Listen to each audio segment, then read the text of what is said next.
Changing the feeling of I. For the benefit of those who were not present last Sunday, let me give you a quick summary of the thought expressed here. We claim that the world is a manifestation of consciousness, that the individual's environment, circumstance, and conditions of life were only the outpicture in the particular state of consciousness in which that individual abides.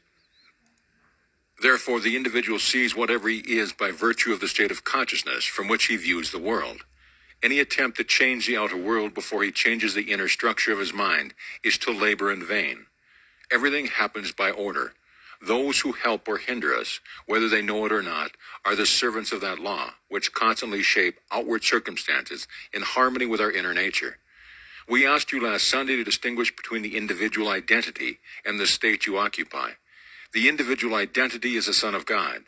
It is that I speak of you or to you or speak of myself. I mean really our imagination. That is permanent. It fuses with state and believes itself to be the state to which it is fused. But at every moment of time, it is free to choose a state with which it will be identified. And that brings us to today's subject, changing the feeling of I. And I hope I will not get the same reaction that is recorded in the 6th chapter of the Gospel of John. For we are told that when this was given to the world, they all left him, leaving just a handful behind. But when he told them, there was no one to change but self. They said this in a hard teaching. It's a hard thing. Who can hear it? For he said, no man cometh unto me, save I call him. And then it's recorded when he repeated it 3 times they left him, never again to walk with them. And he turned to the few who remained and asked them, would you also go? And they answered and said, to whom would we go? You have the word of eternal life. In other words, it's so much easier when I can blame another for my misfortune. But now that I am told that no man cometh unto me, save I call him, that I am the sole architect of my fortunes and misfortunes, it's a difficult saying. And so it's recorded. It's a hard saying. Who can hear it? Who can grasp it, and who will believe it? And so he said, and now I sanctify myself, that they also be sanctified through the truth. For if this is the truth, then there is no one to change, no one to make whole, no one to purify but self. And so we start with the I. Most of us are totally unaware of the self that we really cherish. We have never taken one good look at the self, so we don't know this self. For the I was neither face, form, nor figure, but it does not mold itself into structure by all that it consents to, all that it believes, and few of us really know what we do believe. We have no idea of the unnumbered superstitions and prejudices that go to mold this inner formless I into a form, which is then projected as a man's environment, as the conditions of life. So here, read it carefully when you go home. No man cometh unto me, save I call him. You didn't choose me, I have chosen you. No man can take away my life. I lay it down myself. There is no power to take from me anything that is part of the inner arrangement of my mind. All that you gave me I have kept, and none is lost save the son of perdition, or the belief in God. And because nothing can be lost but the belief in loss, I will not now assume loss of anything you have given me that is good. And so I sanctify myself, that they be sanctified through the truth. And now, how do we go about changing the I? First of all, we must discover the I, and we do this by an uncritical observation of self. This will reveal a self that will shock you. You will be altogether, I wouldn't say afraid, but ashamed to admit you have ever known such a lowly creature. And had it been God himself who drew near in his despicable form, you would have denied him 1,000 times before a single cock would crow. You couldn't believe that this is a self that you've carried around and protected and excused and justified. Then you start changing yourself after. By an uncritical observation, you make the discovery of that self. For the acceptance of self is the essence of the moral problem of the world. It is the epitome of the true outlook on life, for it is the sole cause of everything you observe. Your description of the world is a confession of the thing that you do not know. You describe another, you describe society. You describe anything, and your description of the thing you observe reveals to one who knows this law the being you really are. So you must first accept that self. What that self has accepted, then you start to change. It's so much easier to take the virtues of the gospel and apply them as a word of life, to love thy enemy, to bless those who curse us, and to feed the hungry. But when man discovers that being to be fed, the being to be clothed, the being to be sheltered, the greatest enemy of all is that self, then he is ashamed. completely ashamed that he is the being. For it was easier to share with another something that I possess, to take an extra coat and give it to another. But when I know the truth, it's not that. I start with the self, having discovered, and start with change of that self. Now let me tell you a story. A few years ago in this city, I was given a series of lectures down near the lake. I can't even recall the name of the lake, but it was some Parkview Manor was the place where I spoke. And in that audience was a gentleman who sought an audience before the meeting. And we went across the street into the little park there, and he said to me that he had an insoluble problem. I said, there's no such thing as an insoluble problem. But he said, you don't know my problem. It's not a state of health, I assure you. It is the look at the skin that I wear. I said, what's wrong with it? It looks very lovely to me. He said, look at the pigment of my skin. I, by the accident of birth, am now discriminated against. The opportunities for progress in this world are denied me just because of the accident of birth, that I was born a colored man. Opportunities for advancement in every field, neighborhoods that I would like to live in and raise a family, I couldn't move in. Where I would like to open a business, I couldn't move into that area. Then I told him my own personal experience, that I came to this country. Well, I didn't have that problem, but I was a foreigner in the midst of all Americas. I didn't find it difficult, yet as he reminded me, but that's not my problem, Neville. Others have come here speaking with an accent, but they haven't my skin, and I was born an American. Then I told him an experience of mine in New York.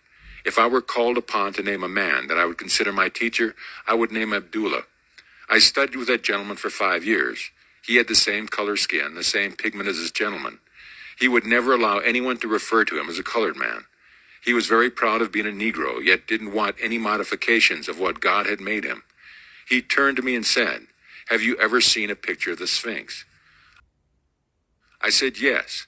He said, it embodies the 4 fixed quarters of the universe. You have the lion, the eagle, the bull, and man. And here is man, that is the head. The crown of that creature called the Sphinx, which still defies man's knowledge to unriddle it, was crowned with the human head. And look carefully at the head, Neville, and you will see whoever modeled that head must have been a Negro. Whoever modeled it had a face of a Negro, and if that still defies man's ability to unravel it, I am very proud that I am a Negro. I have seen scientists, doctors, lawyers, bankers from every walk of life seek an audience with old Abdullah, and everyone who came through themselves honored to be admitted to his home and to receive an interview. If he was ever invited out, and he was always the honored guest. He said, Neville, you must first start with self. Find self. Don't be ashamed ever of the being you are. Discover it and start the changing of that self. Well, I told this gentleman exactly what Abdullah had taught me, that there was no cause outside of the arrangement of his own mind. If he was discriminated against, it was not because of the pigment of his skin, though he showed me signs as large as all outdoors denying him access to certain area. The sign is there only because in the minds of some men, such patterns are formed, and they draw unto themselves what now they would condemn, that there is no power outside the mind of man to do anything to man, and he, by the arrangement of his own mind, by consenting to these restrictions in his cradle, and being conditioned slowly through his youth, walking into manhood, believing himself set upon, would have to be set upon, but no man cometh unto me, save I call him. So then someone comes to condemn or to praise. They couldn't come unless I call him. Not a man called Neville, but that secret being that is not called Neville. The secret being that is the sum total of all belief, of all things that I consent to. That form of pattern of structure, that secret being draws unto itself things in harmony with itself. Well, that man went away and wrestled with himself. He couldn't believe everything I told him, not at night. But last Sunday morning in the lobby, he came forward and we renewed the friendship. He told me next door to show me to the fruit of his teaching. He said, Neville, it took me almost 3 years to really overcome the fixed idea that I, by accident of birth, would be a secondary citizen. But I overcame it. Now here is my office on Wilshire Boulevard. I picked this one because it was the only one offered. 4 equally wonderful spots were offered me. I took this one because it had greater telephone faculties, but the others were equally good. Now here is my office. Now you couldn't judge my income from this office, lovely as it is. Everything is nice above it, but Neville, this year I will net $250,000. Well, in America, that is still a fabulous sum of money. It would be as staggering in any other part in the world, but even in fabulous America, a man to net $250,000 is really up to the very highest of brackets. And that was the man that a few years ago told me the whole vast world was against him by reason of the accident of birth. He knows now he is what he is by virtue of the state of consciousness with which he is identified. And the choice is his to go back to the restriction of his childhood when he believed the story, or to continue in freedom that he has found. So you and I can be anything in this world we desire to be, if we will clearly define our aim in life and constantly occupy that aim. It must be habitual. The concept we hold of self, that is noble, must not put on just for a moment and taken off when we leave the church. We feel free here. We feel as we have something in common. That's why we are here. But are we going to wear the noble concept we now hold of self when we go through the door and enter that bus? Or are we going to return to the restrictions that were ours prior to coming here? The choice is ours, and the hardest lesson to learn is that there is no one in this world that can be drawn into your world unless you and you alone call him. So do not do what they did thousands of years ago, for that is the beginning of the cessation of the great truth. So we are told they turned away from it, never again to walk with it, and the few who remained didn't like it either. But where would they go if this is in the world of eternal truth? Not that it is true for this day and age, but if this is the law of being, and in all the dimensions of my being it holds true, if this is eternally true, then let me learn the lesson now, though I wrestle with myself as he did for 3 years. So the changing of the feeling of I is a selective thing because unnumbered states are infinite states. But the I is not the state. The I believes itself to be the state when it enters and fuses with it. So he was presented with a state, and without the faculty of discrimination in his youth, he fused with the state and believed these restrictions were true. And it took him 3 years to disentangle the I from those fixed ideas with which he had lived for so many years. Now you may take only a moment, or you, too, may take your 3 years. I can't tell you how long it's going to take you, but I'll tell you this much. It can be measured by the feeling of naturalness. You can wear a feeling until it's natural. The moment the feeling becomes natural, it will begin to bear fruit within your world. So I told this story at a small gathering here in the city, and not very many asked questions about it, but 3 people did. I did not ask the gentleman about the individual facts of the case. I went into his office, I saw it. I didn't look at his books. He volunteered this information and gave me the figure of $250,000 net for the year. I have not checked on or any way verified the statement. I believe it implicitly, but I will not go along with those who believe that unless you have certain things to start with, you cannot apply this law. You can start now from scratch and choose the being you want to be. You aren't going to change the pigment of your skin, but you will find your accent or the pigment of your skin or your so-called racial background will not be a hindrance. For if a man is ever hindered, it can only be a state of consciousness in which he abides that hinders him. Man is freed or constrained by reason of the state of mind in which he persists. If you persist in it, well, then I say it will persist in it. But I warn you, no one cares, and that is an awful blow when a man discovers that no one but himself really cares. So we find ourselves weeping with ourselves in the hope of getting others to weep with us. And what an awful shock when the day arrives when we discovered that no one really ever cared. They will give us some little listening ear for a moment, just as they were passing by, but they really don't care. When we make that discovery, we shake ourselves out of it and boldly appropriate the gift our Father gave us before the world was. So let me show you the gift. You've read the Lord's Prayer possibly daily, but you read it as a prayer from a translation of a translation, which does not reveal the sense of the evangelist. The real translation you will find in Farr Fenton's work, where in the original it is written in the imperative passive sense, which is like a standing order, a thing to be done absolutely and continuously, so that you can look now upon your universe as one vast internet machinery where all things happen. There isn't a thing to become, all things are taking place, so it is written in this manner, Thy will must be done, Thy kingdom must be being restored. It is the only way you would express it if you would express the imperative passive mood. But from the Latin from which our translation was made, there is no first aorist or in the imperative passive mood. So we have it in the way we have it, but it does not reveal the intent of the mysteries. If you will see all things are now, you don't become. You simply select the state that you would occupy. Occupying it you seem to become, but it is already a fact. Every aspect of that state in the most minute detail. It's worked out and taking place. You, by occupying the state, seem to go through an action of unfolding the state, but the state is completely finished and taking place. So now you choose the being you want to be, And by choosing a being other than what you are now expressing, you start the change of the feeling of I. Now, how will I know that I have changed the feeling of I?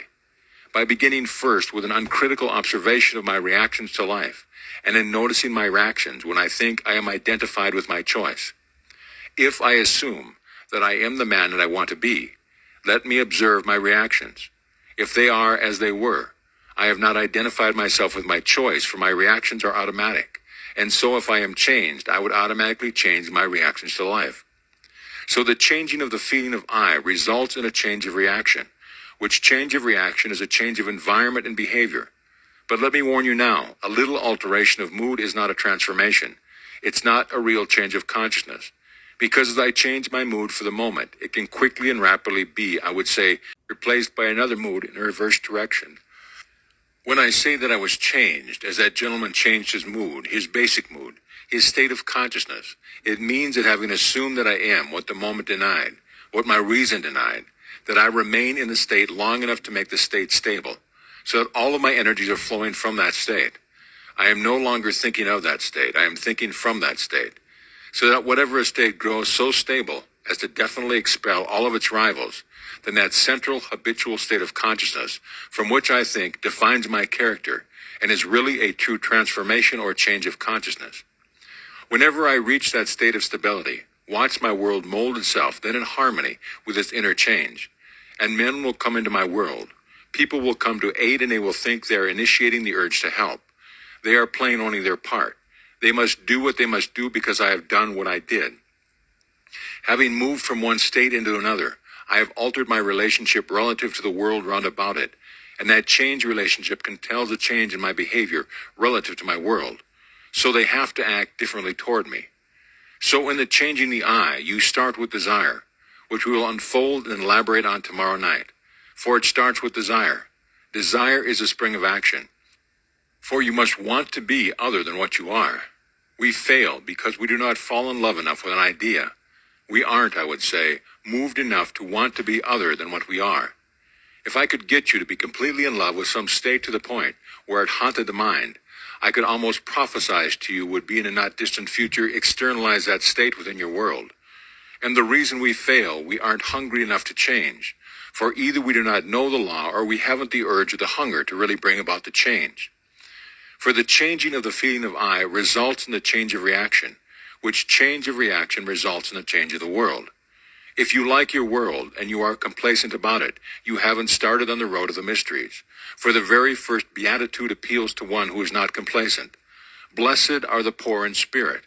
You must be poor in spirit, not complacent, not satisfied. The man who thinks that by reason of birth, the religion that he inherited at birth is good enough for me, that he is not dissatisfied, he is not. I would say move that being is complacent, and therefore he is not poor in spirit, he is very rich in spirit.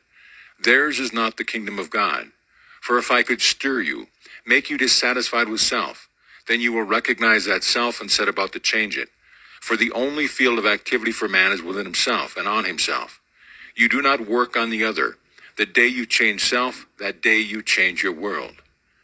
Now I see my time is going to its quick end, and so in the remaining minute I have left here, let me not urge you, because if you come to the meeting tomorrow night, not really hungry, you wouldn't benefit. But I do hope that many of you are there. Even if you are stirred to the point of trying to, I would say, disprove what I told you. I would accept that challenge for the attempt to disprove it. I know if you were sincere in your attempt, you would prove it. So I hope many of you will come and take this feast with us. We are here in the city of Ibel for 15 nights, Monday through Friday, as Mr. Smith told you, for 3 consecutive weeks. If you can't take all, and I do hope many of you will take all, then pick out the title that appeals to you. Tomorrow night to me is basic. It is the importance of defining an aim in this world, having a goal, for without an aim you are aimless. And you are warned in the book, or I would say in the Epistle of James, that the double-minded man is unstable in all his ways. Let not such a man believe that he shall receive anything of the Lord, for he is like a wave that is driven and tossed by the wind. That man never reaches his goal. So you must have an aim, and tomorrow night we will show you the importance of defining desire. There are certain schools who teach you to kill out desire. We teach you to intensify desire, and show you the reason for such teaching, show you what the Bible teaches about desire. And now we will come to the help that many of you have asked for today.